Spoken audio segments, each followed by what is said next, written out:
mas tama po yun na pumunta kayo dito para hindi na po kayo umasa dito. Yun po. Kasi ako, gumagawa lang kami ng paraan para makatulong. Pero gaya ng akin lagi kong sinasabi sa mga viewers ko, pagka yung subject or yung beneficiary nagsabi na ayaw na magpa-video, hindi kami nagpupumilit. Kasi gusto namin makatulong lang, hindi para makasira or para ikagalit yung mga ginagawa namin. Kumusta po kayo? Okay po naman. Kumusta si baby? Ano po, nilalagnat po siya eh. Tulog? Ay, gising. Ayan, kumusta? Ano yung pangalan niya, Nay? Amy. Po? Amy. Hi, Amy. Hindi daw. How are you, Amy? Hello? Lumaki na siya. Opo. Pero bumigat din yung ulo niya. Medyo mabigat pa. Mabigat ang ulo. Hello? Hi, Amy. Ilang taon na po siya, Nay? 3 nung November 2. Nag-train na siya. Pwede ilabas mo siya, Nay. Pwede kandungin mo siya para makita natin. Ay, tumawa siya. Hello? Kakatapos lang namin inibulay sa kasi hinihingal po. Sobrang laki na ng ulo niya. Ano po? Na? Sobrang laki na ng ulo ni Amy. Amy, kumusta ka na? Punta daw kayo dito. Oo. Duman po daw kayo dito na daw sila Gapiana. Hmm. Itong bata. Sabi ko, sila Juliana po, wala na po sila dito. Nasaan na sila? Nasa nanay na nila. Nakalabas na kasi yung nanay nila. Very good. Medyo okay naman na sila doon. Kasama na rin tatay niya. Opo. Kaso nga lang, hiwalay sila ng kasi yung tatay niya sa Tondo siya nagtatrabaho. Mhm. Yung relatives ng nanay niya doon sa Cavite. So, okay, good. At least, nakalabas na yung nanay. Hindi na sila nakakapasyal dito. Hindi na sila. Kailan pa sila nakaalis dito? Nung bago magpasukan po, tinransfer na po sila doon. Mm. Yung mahal na araw ba? Saan sila naglipat ngayon? Cavite, pero hindi ko alam kung saan sa Cavite. Okay. Pero may contact ka sa kanila? Meron pa naman po. May po si Juliana na. May May account na po siya. may account na. Pero bago namin siya kontakin, much better, unang kontakin namin yung magulang niya. Kasi hindi pwedeng papasok kami kaagad kasi underage pa rin si Beriana. Opo. Hindi porket mayroon siyang page, kakausapin namin. Hindi. Kakausapin muna namin or pwedeng ikaw ang magiging tulay na kung okay pa sa kanila, napuntahan namin sila. Ay, yun ang nabanggit ko na po yun sa kanila. Oh, kailan mo nabanggit? Nung nakaraan, Oo. nung nagbagong taon po kami doon. Sabi ko sa kanya, nangungumusta ka ba kay dati practice para alam nila na maayos na kayo. Oh, Yung nanay niya kasi, ayaw niya. ayaw na nila. Okay. Yun na, mas tama po yun na pumunta kayo dito para hindi na po kayo umasa dito. Yun po. Kasi ako, gumagawa lang kami ng paraan para makatulong. Pero gaya ng akin lagi kong sinasabi sa mga viewers ko, pagka yung subject or yung beneficiary nagsabi na ayaw na magpa-video, hindi kami nagpupumilit. Kasi gusto namin makatulong lang, hindi para makasira or para ikagalit yung mga ginagawa namin. Tsaka hindi lang po naman kami yung nangangailangan. Marami naman kayong natutulungan. Yes po. Hindi naman palaging aasahan na nandyan kayo, di ba? Kailangan din namin ng kumilos, syempre, sa sarili namin, So, kumusta naman ang asawa mo, Nay? medyo okay naman na siya. Nasaan siya nagtatrabaho ngayon? Doon din po. Magkakasama sila doon. So, nagbabakasyon lang dito monthly. Pag wala silang pasok, actually, hindi na siya nakaka-uwi. Isang day lang yung niya. Nung nakaraan po kasi, po siya, nagdadrive muna siya sa DNT. Delivery. Ngayon, nung wala siyang pasok na isang linggo, umuwi siya. Di ba, may anak ka pang iba bukod sa kay Amy? Opo. Nasaan po? Nandiyan sa Galaan. Ilang taon yung anak mo isa? 10 years old po. Bali ilan ang anak mo, Nay? 3 po. 3. Ito yun yung bunso. Grade 9 po. Ito na po yung Ito yung bunso, si Amy. Alam mo, ma'am, kaya kami nandito kasi may nakapanood ng videos nyo, si Ma'am Leah Shar. Unang-unang napanood niya sila Precious, tsaka si Bariana. Kaya kami napunta rito. para kumustahin kayo dahil pinapunta kami rito para kumustahin kayo. Pero salamat sa Panginoon dahil nadatnan namin kayo. Actually, kahapon nandito kami. Wala naman kayo, kaya bumalik kami ngayon. Wala kami po kasi po may ano po, yung meeting siya sa PWD po. Okay. Doon siya na ano sa Dagupan po. So, Ma'am Lea Shar, kung mapapanood mo yung bidyong ito, nung natagpuan namin sila Beriana and Precious, ang nag-aalaga po si Nanay. After ng ilang taon, kailan sila kinuha dito? Ano po, nung mahal na araw po, Okay. doon na po sila nagbakasyon hanggang nung nabalitaan nila na nakalabas na yung mother niya. Mm-mm. Tsaka sabi nila transfer na siya.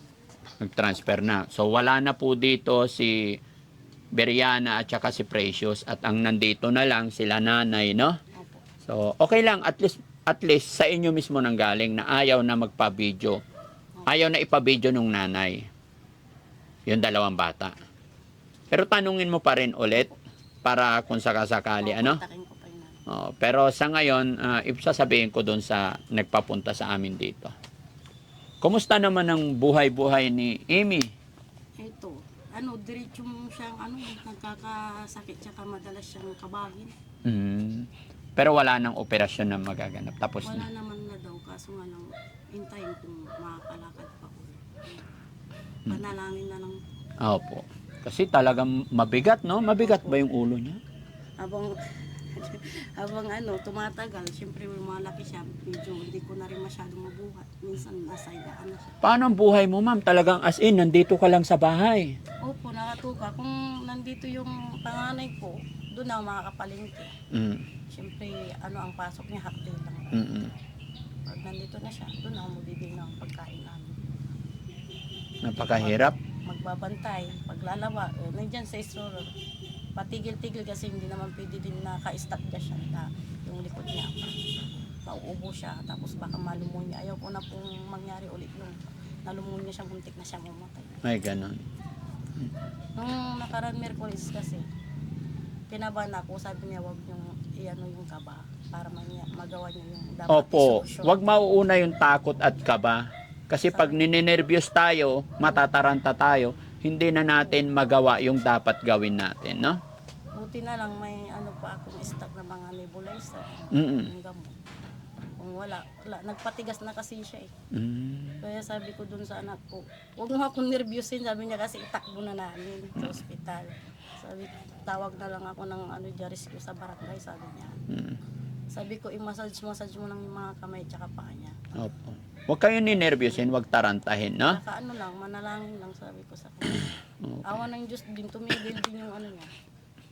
Kumusta sila, Beriana? Lumaki na sila? Oo, ang ganda na ng buhay din nilang ano, yung nakakabis na rin sila ng normal, naalagaan na rin sila ng Oh, very good. Salamat sa nanay at tatay. Pero tanungin mo pa rin, kahit na ano, kung okay lang, napasyalan sila ng Team Daddy Frankie, no? Magiging part lang ng ano, para makita rin sila ng mga taong nagmamahal sa kanya. No? So yun mga kababayan, mga kabarangay, sa mga bago pa lang sa aming channel, si Amy at saka si Nanay ay tinulungan na po natin sila, I think, ilang taon na nakalipas? Opo, tagal na po. 3 years ago? 3 years. 3 years ago or 2 years ago, 3 years. isa sila sa mga benepisyaring natulungan natin, lalong-lalo na kay Precious at saka si Beriana, magkapatid na si Nanay ang nag-aalaga. Nung time kasi na inaalagaan ni Nanay yung dalawang magkapatid, ay wala ang nanay at saka tatay. Pero thanks to God, dahil nabalitaan natin ngayon na si Precious and Beriana ay nasa pangangalaga na po ng nanay at tatay. No? Kaya, ayun, salamat sa Panginoon. Kuya Rizky, pahiram ng papel. Yung rason kung bakit nandito tayo ngayon, no? Si Ma'am Lea Shar, napanood niya po si Baby Amy, kaya nagpadala po siya ng 7,500. No? So Ma'am Lea Shar, nandito po ako ngayon kay Baby Amy. Nakangiti siya. Meron siyang, may pinadala silang 7,500, ibibigay po namin. At hindi lang po yan, meron pang nagbigay din kay galing kay Rose Soriano, may pinadala naman siyang 500 pesos, no? Sabi ni Ma'am Rose Soriano, para sa nanay na may anak na may hydrocephalus. Okay? So, sana Nay, makatulong po ito. So, una kong ibibigay is yung kay Ma'am Lea Shar. Kamay po. 1, 2, 3, 4, 5, 6, 7, 8, 9, 10, 11, 12, 13, 14, 15. Ayan. So, total of 7,500. Galing po yan kay Ma'am Lea Shar. No? Ma'am Lea Shar, maraming salamat po sa tulong na ipinadala nyo sa kay baby Amy. No? Ito po, lalong lumaki yung kanyang ulo, pero kagandahan, nakakausap, pero hindi nakapagsalita. No? May ano po, nababanggit na po siya. Malakas naman siya kumain. Opo. Pero nagdidede pa rin. Opo. Nagagatas pa rin po siya. Anong gatas niya? Ano po, Nistogen. Nistogen. Okay. Minsan, ano po, yung birds. Pag Birds wala talaga. Pag Kulang talaga, birds. pag walang pera, birds 3. Opo. Mas mahal ba yung Nistogen? Oo, tsaka nido. Dati nido siya. That's nung pumunta kayo dito, nido siya. Ngayon nung medyo hindi niya ano yung Nistogen bird strip. Birds 3. Okay. So ngayon may makakabili na naman ng milk, no? O tapos ito pa, galing ito kay Rose Soriano, no? Okay? So Ma'am Rose Soriano, maraming salamat sa ipinadala nyo para kay baby Amy. Okay? 500. At saka ito meron ding binigay ma'am para kay Precious and Beriana, 7,500 din. Kaya lang syempre hindi ko madidesisyonan kasi wala yung dalawang bata. Kaya tanungin nyo rin sa nanay kung pwede or payag sila na puntahan namin, no? At saka tatanungin ko rin si Ma'am Lea Shar kung ano magiging desisyon niya. Mulat sa pulpo, ayaw kong pangunahan ang ating mga kababayan, nagtitiwala sa akin, mga sponsor. Kaya, yun. Pero ang nakakalungkot yan, nagsabi ang nanay na ayaw na niyang magpa-video. I-try ko pa rin po ang gusto niya. Yes po. Noong December lang nila nasabi sa akin. Okay. Sige. Ngayon, contact ko sa kanila. Alam mo man, pag napanood ng mga viewers natin na magkasama na ni Beriana and Precious ang kanyang nanay, ay matutuwa talaga ng husto ang ating mga viewers. No? Maging pasasalamat ko rin kung di dahil sa inyo po, tsaka kay God, na pumunta kayo dito at na visual sila po. Ano sila ng ganitong magandang opportunity dahil sa inyo po, nagbalikan yung magulang niya. Okay, Opo, very. kasi ano po sila medyo war po sila. Noon. Opo. Pero nung sabi ko, mas maganda na yun, nabuo yung pamilya niyo. Sabi naman ng nanay niya, nagbabago naman na ako sa Okay. gusto niya talaga yung buo yung pamilya. Yes. Opo. Alam mo ma'am, lahat ng nangyayari sa atin, gaya ng mga kasawian, pagkabigo, kumbaga, hindi porkit nagkaroon tayo ng malaking problema or hindi tayo nagtagumpay sa una nating plano, ay hindi ibig sabihin ay talo or sawi na tayo. Hindi. Kumbaga sa mga pagkakamali natin, nadapa tayo, ay doon tayo mas tumatapang, mas tumatatag kumbaga. Pag nagkamali tayo, doon tayo natututo. Di ba? Nagkakaroon tayo ng experience para mas lalong tumatag pa. Gaya na nangyari sa kanila. Ngayon, naisip nila ay mali pala yun. So, nagiging matatag na sila. No? Kaya thanks to God, gaya ng sinabi ng aking nakausap kahapon, hindi porkit nilagay ka sa problemang ito, hindi ibig sabihin ay talo ka na. Kumbaga, nilagay ka dyan, binigay sa iyo yan ni God, dahil alam ni God na kaya mong lagpasan, kaya mong lusutan. Kaya, laban lang tayo lagi, Nay, no? So, Nay, anong masasabi mo sa ating mga sponsor ngayon? Kay Ma'am Lea Shar? Maraming salamat po sa mga sponsor na nagbigay po, lalong-lalo na po sa inyo po dati. Kung hindi dahil sa inyo din, wala din siguro mag-ano sa amin. Lalo na sa God. Yes. Tapos, kung hindi din dahil sa inyo talaga, nagpapasalamat ako talaga na kasi tapat kayo talaga sa mga tao. Opo. Kailangan po yan, ma'am. Tinutulungan po. Yung mga nangangailangan talaga, tinutulungan nyo. Kaya nagpapasalamat ako sana. Bigyan din kayo ng lakas ng katawan. Pati si, Aling Celia. Mami Rochelle. Mami Rochelle po. Huwag ka na umiyak. Ha? Laban lang tayo. Pakaingatan mo yung anak mo, yung baby angel natin, si Amy. Amy, okay ka lang? Laban lang, ha?